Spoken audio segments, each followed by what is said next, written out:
Shalom, kembali lagi di ibadah online game Ijire. Mari kita sama-sama, kita boleh mempersiapkan diri kita mengambil saat teduh sejenak. Mazmur 95 ayat 6-7. Masuklah, marilah kita sujud menyembah, berlutut di hadapan Tuhan yang menjadikan kita, sebab Dialah Allah kita, dan kitalah umat gembalaannya dan kawanan domba tuntunan tangannya. Pertolongan kepada kita adalah di dalam nama Allah yang menjadikan langit dan bumi. Mohon turunlah atas kita sekalian anugerah sejahtera dan pimpinan dari Allah Bapa dan dari anaknya Yesus Kristus dan Roh Kudus. Amin. Kita saat ini kita mau memuji nama Tuhan, kita mau menyembah Dia, kita mau katakan hanya Tuhan sajalah yang kami ingin puja pada hari ini. Hanya Tuhan sajalah yang kami ingin sembah. Nama di atas segala nama, Raja di atas segala raja, name above all name. Kita mau katakan Yesus kami puja, kami sembah. Biar kita di rumah masing-masing kita masih tetap boleh merasakan kasih Tuhan. Yesus kami puja, kami sembah sebagai Raja, berdiri di tengah kami, ditinggikan dan dipuji. Kita katakan sama-sama, Yesus kami puja. Yesus kami puja, hanya Tuhanlah saja yang ingin kami sembah sebagai Raja, berdiri di tengah kami, ditinggikan dan dipuji. Kita katakan sembah puji, sembah dan puji penuhi tatamu. Tuhan boleh hadir bersama-sama dengan kami. Puji penuhi tatamu, sembah dan puji penuhi tatamu. Yesus Tuhan adalah Raja. Saat ini walaupun kita di rumah masing-masing, kita harus yakin dan percaya kita hanya meninggikan nama Tuhan, dan Tuhan boleh hadir di rumah bersama-sama dengan kita. Kuasanya tidak berkesudahan, dahulu, sekarang, sampai selama-lamanya. Hanya Tuhanlah saja yang layak kita sembah. Kita katakan Yesus kami puja. Yesus kami puja, hanya Tuhan yang kami sembah sebagai Raja. kami sembah sebagai Raja,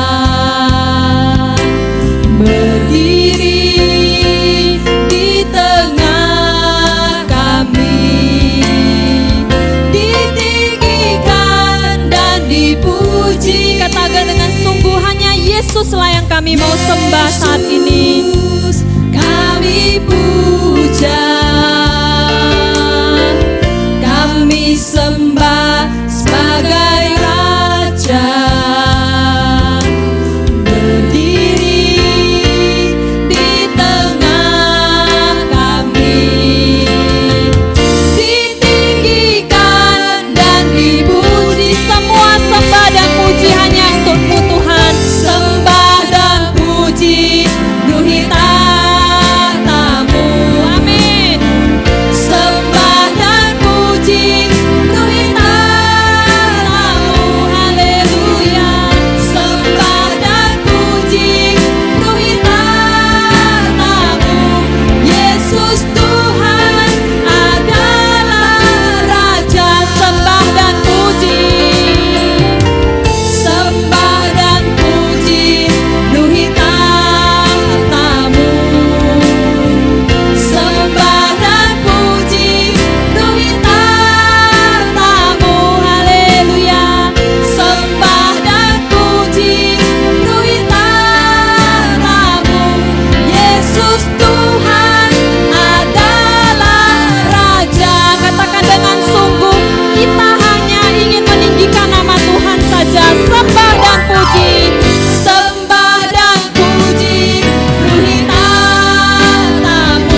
lagu pujian ini.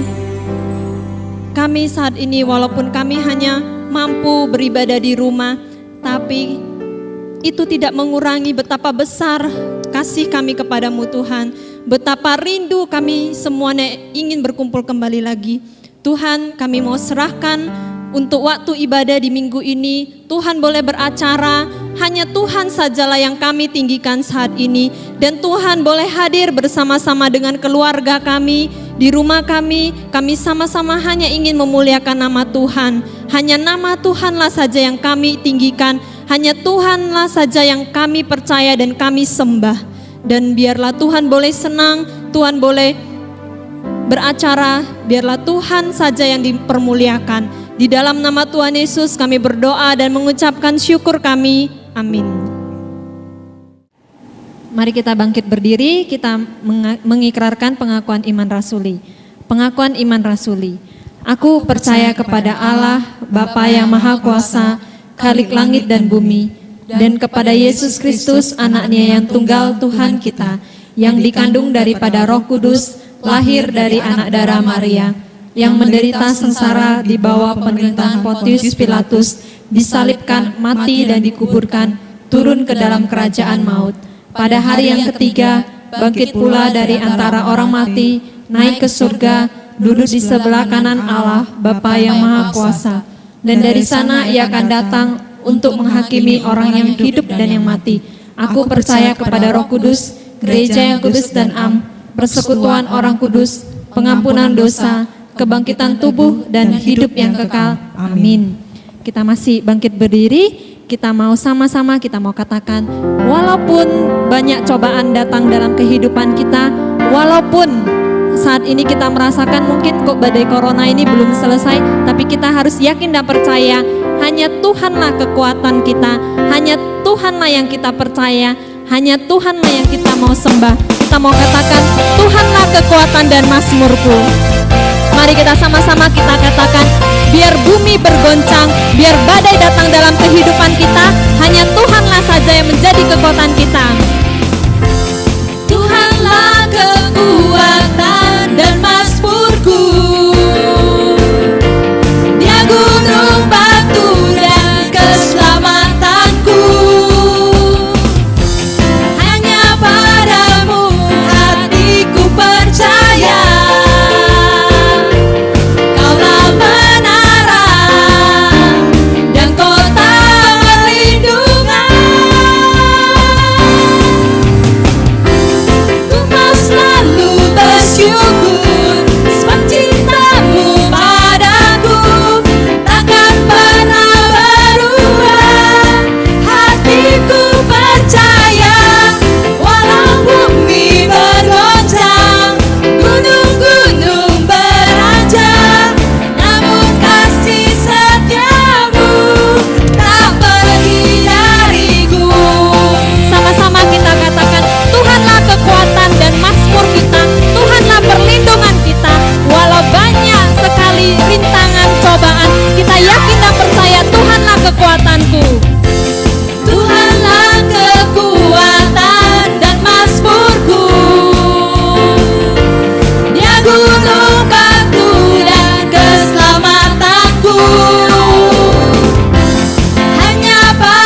Jadi dengan pujian ini semua jemaat Jireh harus yakin dan percaya hanya Tuhanlah yang menjadi kekuatan kita, hanya Tuhanlah sandaran kita di saat-saat kita menghadapi pandemi corona ini. Amin.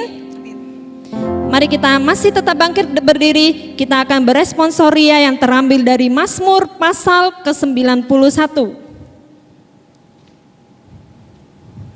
Ayat 1 sampai ayat yang ke-16.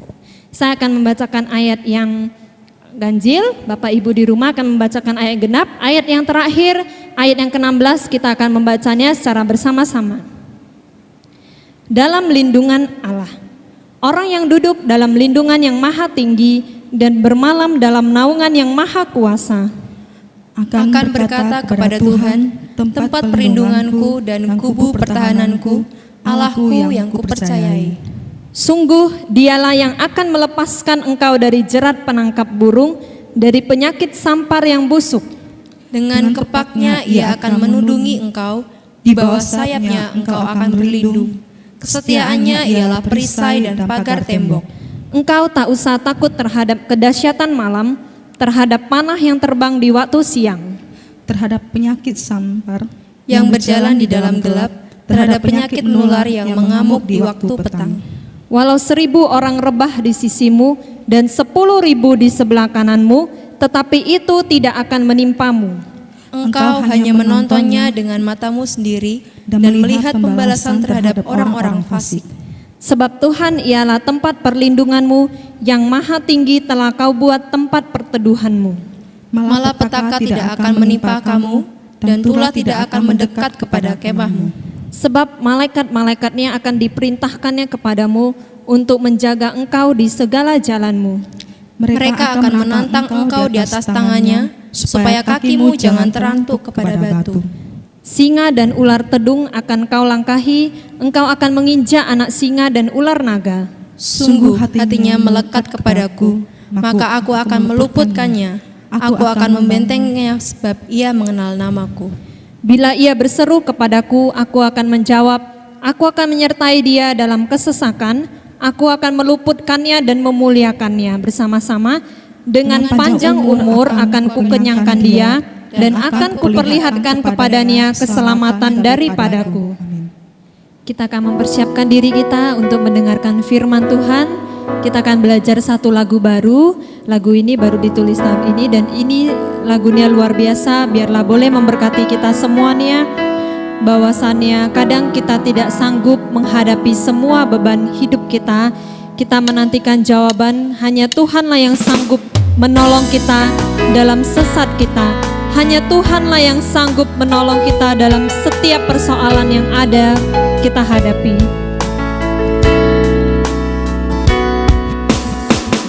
Jujur padaku tak sanggup menghadapi semua bebanku, menantikan jawaban, menolak untuk menyerah. Engkau Tuhan yang sanggup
hanya pada Tuhanlah sandaran kami. Jujur kadang aku lalai, bersandar pada kekuatan-Mu. Dalam kelemahanku, sempurnalah kuasa-Mu. Mau memegang janji-Mu, ku tahu Kau selalu bersamaku. Dalam setiap perkaraku, Kaulah damai tenangku. Bukan bernyanyi sampai jiwaku percaya, sampai hatiku mendengar lagu pengharapan. Ku tahu Kau sanggup, aku tak pernah sendiri, selalu berkati hidupku. Bahkan di dalam hatiku,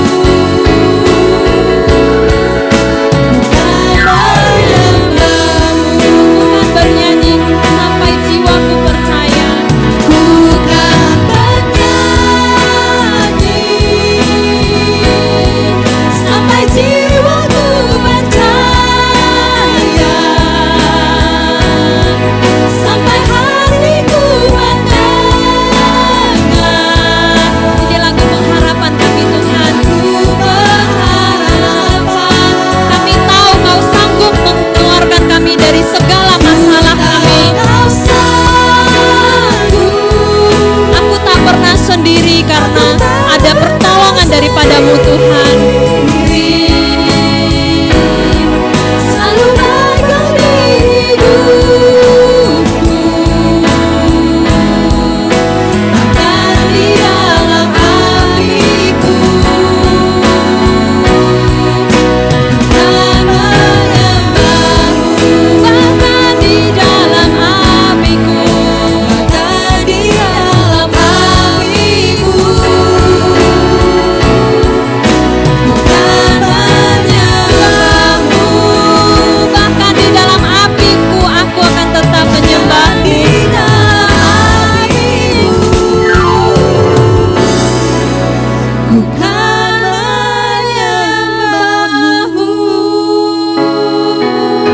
Kami ingin tetap menyembah Tuhan.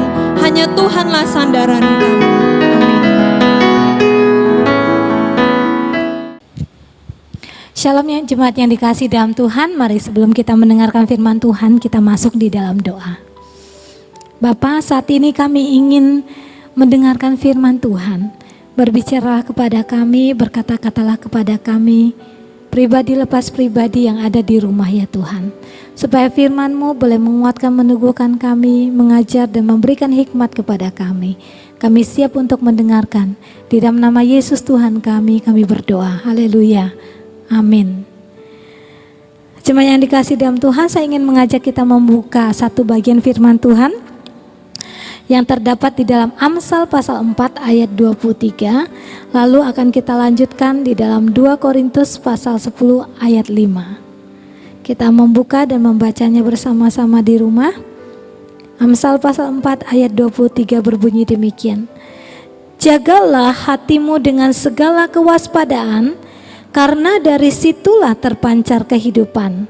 Lalu kita lanjutkan di dalam Korintus ya. Surat 2 Korintus pasal 10 ayat kelima dikatakan demikian.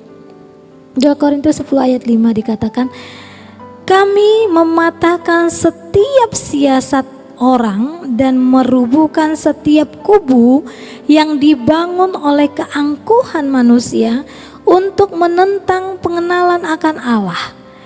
kami menawan segala pikiran dan menaklukkannya kepada Kristus. Nah, jemaat yang dikasih dalam Tuhan, tema kita hari ini sangat menarik, yaitu assumption versus reality. Nah, jemaat yang saya kasih dalam Tuhan, saya ingin menunjukkan sebuah foto. Kita boleh lihat sama-sama. Foto siapa ini? Saya percaya Bapak Ibu Saudara tidak kenal, oleh karena itu tidak perlu bertanya kepada orang yang ada di samping kiri dan kanan, karena saya akan mengenalkannya kepada kita hari ini. Saya ingin bercerita sedikit tentang bagaimana asumsi tanpa bukti telah menghancurkan hidup mereka, ya. Apa itu asumsi? Gitu ya. Asumsi itu adalah sesuatu yang kita pikirkan dan belum tentu benar, itu asumsi. Kalau reality itu apa? Itu sesuatu yang nyata, yang bisa dibuktikan, ya, yang keberadaannya memang ada. Jadi hari ini kita mau membahas tentang sesuatu yang ada di dalam pikiran kita yang belum nyata, namun yang sering kali kita jadikan landasan mengambil sebuah keputusan, sehingga kita seringkali melakukan kesalahan, ya, di dalam keputusan itu dan mengakibatkan banyak sekali kesedihan, kedukaan, ya, kegagalan, dan juga menyakiti orang lain. Nah, Bapak Ibu Saudara yang dikasih dalam Tuhan, foto yang kita lihat ini adalah Andro Supriyanto dan Nurdin Priyanto. Mereka adalah pengamen korban salah tangkap. Tanggal 30 Juni tahun 2013 yang lalu, Andro dan Nurdin bersama dengan 4 temannya menghadap polisi dan melaporkan tentang kematian temannya Deki yang ditemui di jembatan Cipulir, Bapak Ibu Saudara. Nah, waktu mereka melapor, rupanya polisi justru, ya, menuduh mereka sebagai pelaku pembunuhan itu. Nah, akhirnya polisi memaksa mereka untuk mengaku dengan berbagai cara kekerasan, ya. Mereka dipukul, mereka disiksa, mereka disetrum gitu, ya. Dan juga penyiksaan-penyiksaan yang lainnya.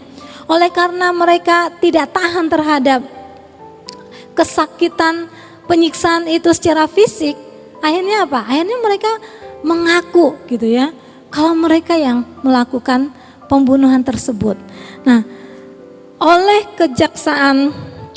oleh Pengadilan Negeri Jakarta Selatan, akhirnya mereka dijatuhi hukuman 7 tahun penjara. Bapak Ibu Saudara, mereka adalah 2 anak muda yang memiliki cita-cita masa depan yang panjang. Akhirnya mereka masuk penjara dan dikenai hukuman 7 tahun penjara. Singkat cerita gitu, ya, tapi tidak dijabarkan dalam kisah yang saya baca. Dikatakan pembunuh yang sebenarnya akhirnya tertangkap, ya. Dan Andro serta Nurdin dibebaskan setelah mendekam dalam penjara selama 8 bulan, Bapak Ibu Saudara yang dikasih dalam Tuhan. Nah, akibat dari kelalaian polisi gitu, ya, karena asumsi mereka bahwa yang membunuh adalah anak muda ini, mereka tanpa menyelidiki faktanya, realitanya, bukti-buktinya, mereka langsung menuduh, ya. Mungkin mereka tidak mau repot gitu, ya, tetapi keputusan mereka mendatangkan duka yang besar, pengalaman yang pahit bagi kedua anak muda ini. Mereka bukan hanya mengalami pengalaman traumatis karena dianiaya, tetapi mereka juga mengalami satu istilahnya kenyataan di mana secara sosial mereka tidak bisa lagi diterima oleh masyarakat seperti dulunya sebelum mereka masuk dalam penjara. Nah, jemaat yang saya kasih dalam Tuhan, dikatakan akhirnya mereka sulit untuk mendapatkan pekerjaan karena tidak ada yang mau mempekerjakan mereka. Salah satu di antara mereka diceraikan oleh istrinya, dan akhirnya mereka kembali menjadi pengamen. Bapak Ibu Saudara, hanya oleh karena asumsi yang salah, mereka mengalami penderitaan yang menurut saya itu nggak gampang, ya, untuk dihadapi. Nah, jemaat yang dikasihi dalam Tuhan,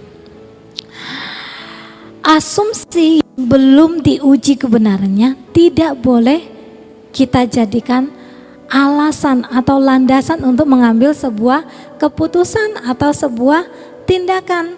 Kenapa? Kalau kita lakukan maka akan mengakibatkan paling tidak ada tiga akibat. Yang pertama adalah keputusan dan tindakan yang salah. Kalau kita menggunakan asumsi yang belum teruji kebenarannya, kita bukan hanya akan menghasilkan keputusan dan tindakan yang salah, tapi kita juga akan merusak relasi kita dengan orang lain. Dan yang ketiga, kita juga bisa menghancurkan nama baik serta masa depan orang lain. Nah, jadi hati-hati dengan asumsi.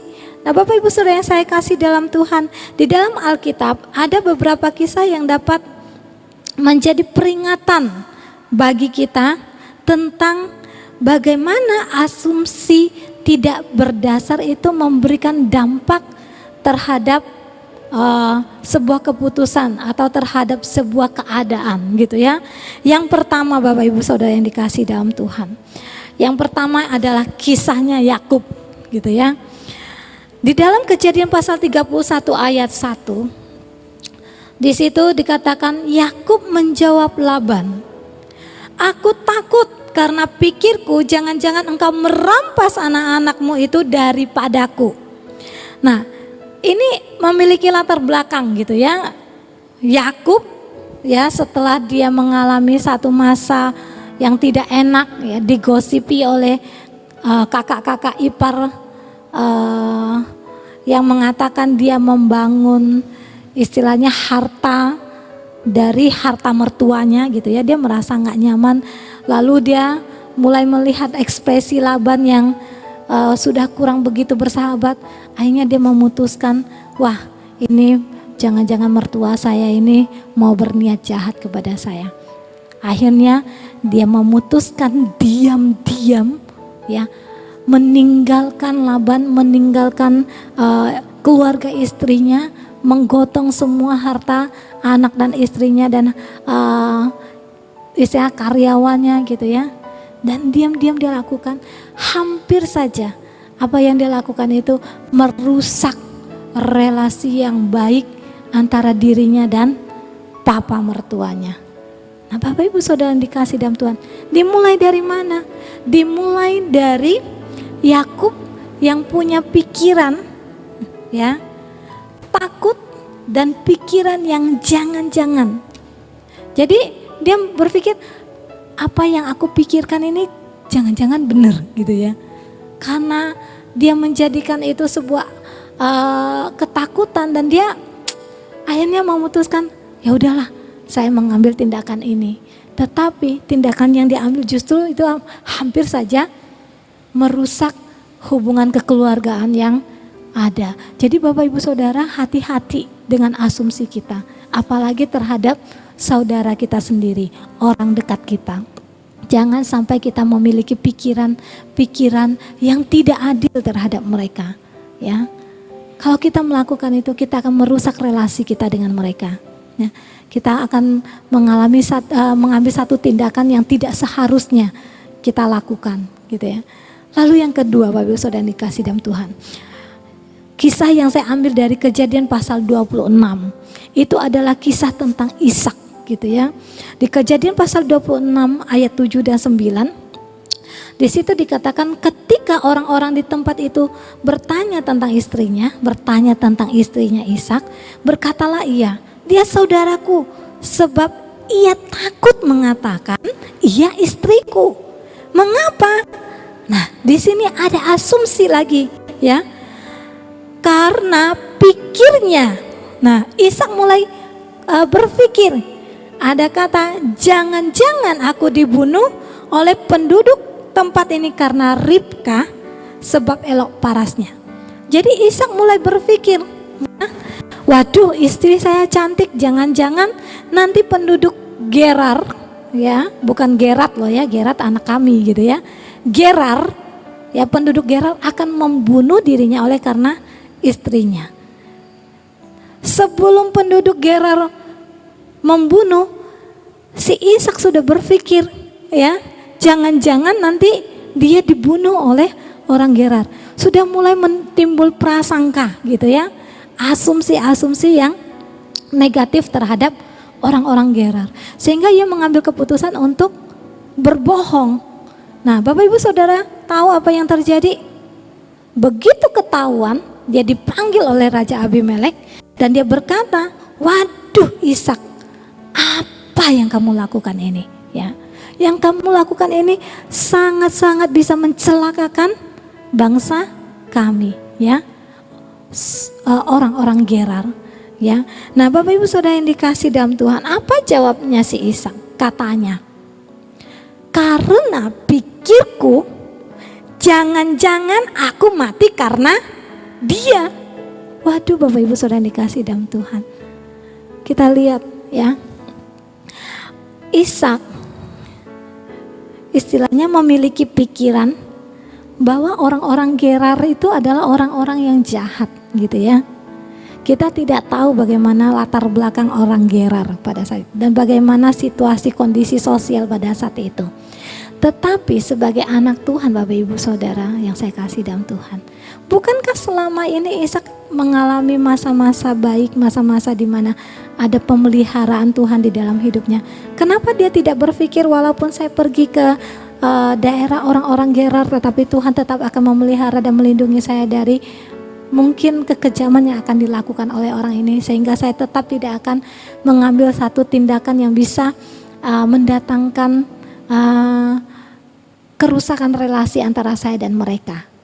Nah Bapak Ibu Saudara dikasih dalam Tuhan, hati-hati, sangat berbahaya kalau kita hidup dengan dalam asumsi kita dan mengambil keputusan dengan asumsi kita yang belum terbukti. Lalu yang ketiga, kisah yang saya ambil dari Kejadian pasal 12, ini adalah kisah tentang Abraham Bapak Ibu Saudara yang dikasih Tuhan. Di situ dikatakan Abraham pergi ke Mesir karena ada kejadian kelaparan pada masa itu. Mereka ke Mesir untuk berlindung sebenarnya. Tetapi begitu sampai di Mesir, Abraham dipenuhi dengan kekhawatiran dan ketakutan bahwa orang Mesir akan membunuh dia karena Sarai. Karena Sarai itu sangat elok. Bapak Ibu Saudara yang dikasih dalam Tuhan, susah juga ya punya istri yang cantik gitu ya. Bisa menjerumuskan kita juga dalam pikiran-pikiran yang negatif gitu ya. Ketakutan-ketakutan kehilangan, ketakutan-ketakutan terancam gitu ya. Tetapi Bapak Ibu Saudara yang dikasih dalam Tuhan, kalau kita membiarkan pikiran-pikiran atau asumsi-asumsi negatif itu berkembang di dalam diri kita, lalu kita menjadikan itu untuk alasan kita melakukan sebuah tindakan yang salah, ya, tindakan yang melanggar hukum, tindakan yang tidak benar, berarti kita bodoh Bapak Ibu Saudara. Kenapa bodoh?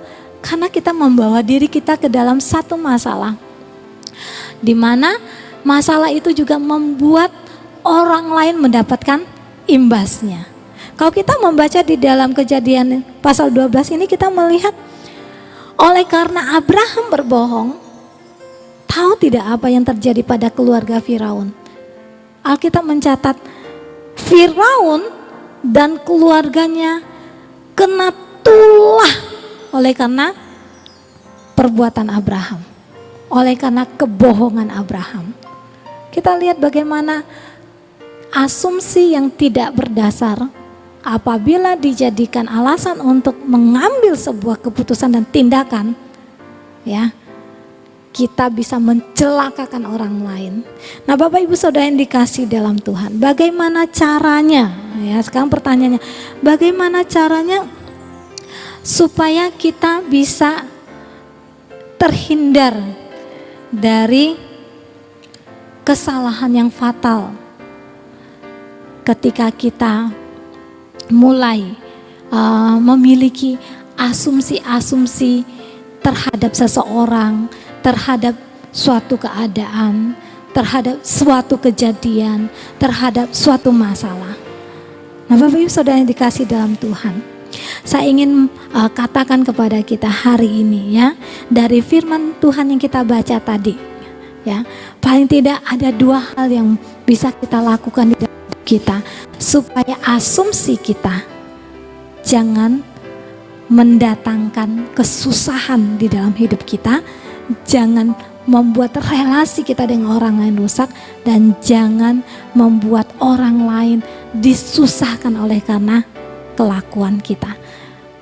Di dalam Amsal pasal 4 ayat 23 ya, dikatakan, jagalah hatimu dengan segala kewaspadaan, karena dari situlah terpancar kehidupan.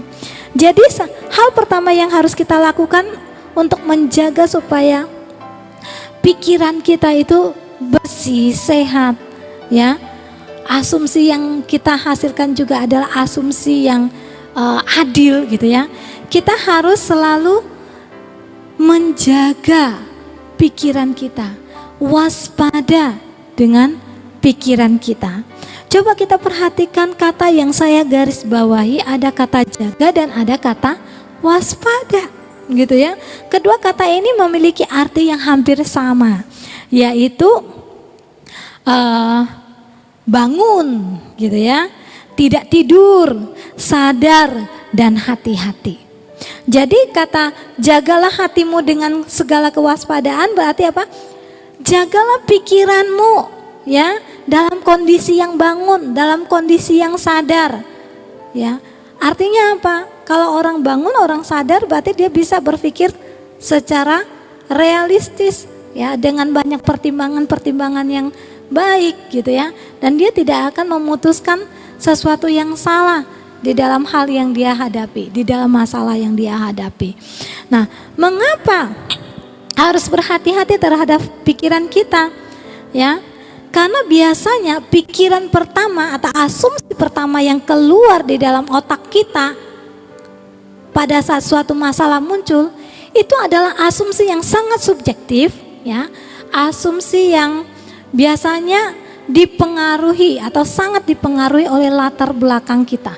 Latar belakang pengalaman kita, ya, latar belakang pengetahuan kita, latar belakang situasi lingkungan yang kita pernah hidupi. Nah, itu adalah faktor-faktor yang mendukung kita di dalam memunculkan, ya, pikiran-pikiran pertama kita ketika masalah datang. Oleh karena itu kita harus selalu berjaga-jaga, kita harus selalu waspada. Jangan sampai pikiran pertama yang muncul ini adalah pikiran-pikiran yang salah, pikiran-pikiran subjektif yang sangat mementingkan diri sendiri, ya, pikiran-pikiran yang untuk melindungi diri kita sendiri, gitu ya, dari tanggung jawab yang harus kita terima. Oleh karena Alkitab berkata, jagalah dengan segala kewaspadaan supaya kamu jangan salah berpikir dan kau salah memutuskan tindakan di dalam kehidupanmu. Lalu yang kedua yang harus kita lakukan adalah menawan segala pikiran kita dan menaklukkannya kepada Kristus. Nah, Bapak Ibu Saudara yang dikasih dalam Tuhan, di dalam 2 Korintus pasal 10 ayat 5 yang kita baca tadi, di situ Paulus juga memberikan satu kalimat di bagian akhirnya, ya, dikatakan kami menawan segala pikiran dan menaklukkannya kepada Kristus. Bapak Ibu Saudara tahu kapan Paulus menuliskan kata-kata ini?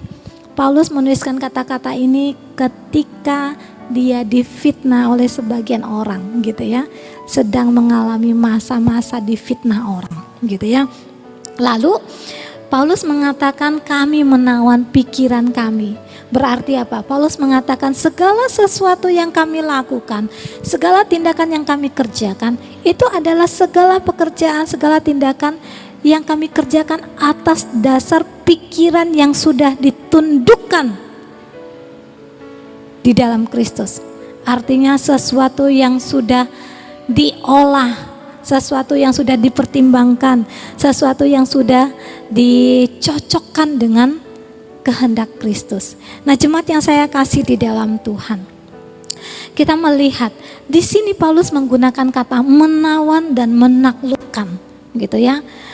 Seolah-olah di sini Paulus mau mengatakan bahwa di dalam pikiran kita, di dalam diri kita itu seperti adalah seperti sebuah medan perperangan, gitu ya, di mana ada dua dua keinginan, dua pikiran yang saling bertentangan, yang terus berperang untuk memenangkan dan mengambil porsi terbesar di dalam kehidupan kita. Nah, apa itu? Gitu ya. Kalau saya lihat di sini adalah pikiran-pikiran duniawi kita dan pikiran-pikiran Kristus yang ingin masuk di dalam diri kita ketika kita mengenal Kristus. Nah, Bapak Ibu Saudara yang dikasih dalam Tuhan, di dalam hal ini kita harus berupaya, kita harus berjuang menaklukkan atau mengalahkan pikiran-pikiran duniawi kita ya, yang jahat, yang kejam, yang liar, yang mementingkan diri sendiri, supaya itu berada di bawah kekuasaan Kristus dan mereka tidak lagi berkuasa. Nah, ketika pikiran duniawi kita ditaklukkan, maka seluruh pikiran kita, bagian dari pikiran kita yang lain akan dikuasai oleh kebenaran firman Tuhan. Nah, ketika kebenaran firman Tuhan itu menguasai pikiran dan hati kita dan hidup kita, saya percaya kita akan menjadi orang-orang yang bisa membedakan mana pikiran yang baik, mana pikiran yang tidak, mana pikiran yang duniawi, mana pikiran yang istilahnya rohani, mana pikiran yang bisa mendatangkan kebaikan dan mana pikiran yang tidak bisa mendatangkan, yang bisa mendatangkan kerusakan. Nah, Bapak Ibu Saudara yang saya kasih di dalam Tuhan, di dalam apa yang dikatakan oleh Paulus kepada kita, bahwa ketika kita mengolah pikiran kita, kita harus menjadikan Kristus sebagai fondasinya, ya, tolak ukurnya. Keinginan-keinginan Kristus harus menjadi tolak ukur di dalam kita berpikir, ya, di dalam kita mengambil keputusan terhadap apapun yang kita alami di dalam hidup kita. Sebab jika tidak, maka keputusan duniawilah yang akan kita ambil. Dan jelas dikatakan segala sesuatu yang berasal dari dunia itu adalah keinginan daging, ya, keinginan dosa. Semua yang berkaitan dengan masalah cinta diri sendiri. Nah, Bapak Ibu Saudara, kalau sudah itu yang berkuasa di dalam hidup kita, maka buah yang kita tuai adalah buah penderitaan, buah penyesalan, buah kekacauan. Nah, itu sebabnya mari jemaat yang dikasih dalam Tuhan, hari ini saya ingin mengajak kita, ayo kita menjaga pikiran kita dengan baik, gitu ya. Kita mewaspadai segala apa yang kita pikirkan, supaya segala yang kita pikirkan adalah segala yang manis, segala yang baik, segala yang sedap didengar, segala yang memuliakan nama Tuhan kita. Dan saya percaya Bapak Ibu Saudara, kalau kita selalu menjaga dan waspada terhadap pikiran kita, kalau kita menaklukkan semua pikiran kita kepada kehendak Allah, maka Allah akan memberikan kita hikmat di dalam kita menghadapi tantangan hidup kita pada masa kini. Amin. Kiranya Tuhan memberkati kita, mari kita berdoa. Bapa di surga, terima kasih. Saat ini kami sudah mendengarkan firman-Mu. Berikanlah kami pikiran yang baik. Berikanlah kami pemahaman yang baik di dalam menghadapi semua kenyataan kehidupan kami, masalah kehidupan kami, atau orang-orang yang ada di sekitar kami, supaya kami boleh berpikir tentang mereka dalam rangka hati yang takut akan Tuhan, dan kami lepas dari kesalahan-kesalahan yang boleh menjerat kami ke dalam banyak kedukaan. Berkatilah jemaat-Mu yang ada di rumah ya Tuhan. Kami masing-masing memiliki pergumulan kami. Kami masing-masing memiliki penilaian tersendiri terhadap apa yang kami miliki. Tetapi tolong kami, jangan sampai kami salah berpikir. Jangan sampai kami salah mengambil keputusan. Nah, biarlah Tuhan memberikan kami hikmat dan pengertian lebih dan lebih lagi ya Tuhan. Ini doa kami ya Bapa. Kami berdoa demi nama Yesus Tuhan Allah kami berdoa. Haleluya. Amin. Jemaat yang dikasih Tuhan, kita akan mengakhiri ibadah kita. Mari kita berdiri dan kita akan menyanyikan pujian doksologi. Puji Allah Bapa Putra, puji Allah Rohul Kudus, ketiganya yang esa. Pohon selamat, sumber berkat. Amin. Mari jemaat yang dikasihi Tuhan, arahkanlah hatimu dan terimalah berkat Tuhan. Biarlah damai sejahtera, kasih karunia dari Allah Bapa dan pertolongan daripada Kristus Yesus serta Roh Kudus yang lembut kiranya memberkati, mengurapi, menyertai seluruh hidupmu mulai hari ini, esok, bahkan sampai selama-lamanya. Amin. Amin. Amin.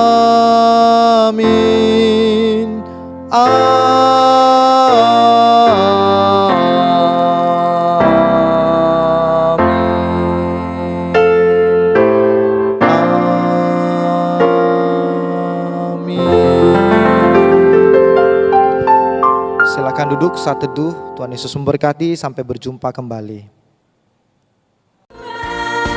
Hatiku percaya, walau bumi bergoncang, gunung-gunung beranjak, namun kasih setiamu tak pergi dariku.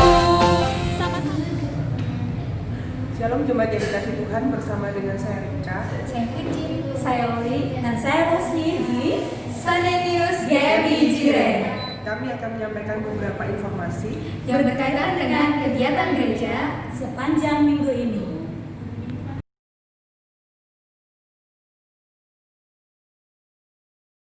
Kegiatan doa bersama akan diadakan setiap malam pukul 9 dan pokok doa akan dibagikan di WhatsApp grup GMI Jire. Untuk ibadah tengah minggu, baik ibadah tulip maupun malam puji dan doa, sementara waktu belum bisa kita laksanakan. Oleh karena itu kita perlu dukung dalam doa.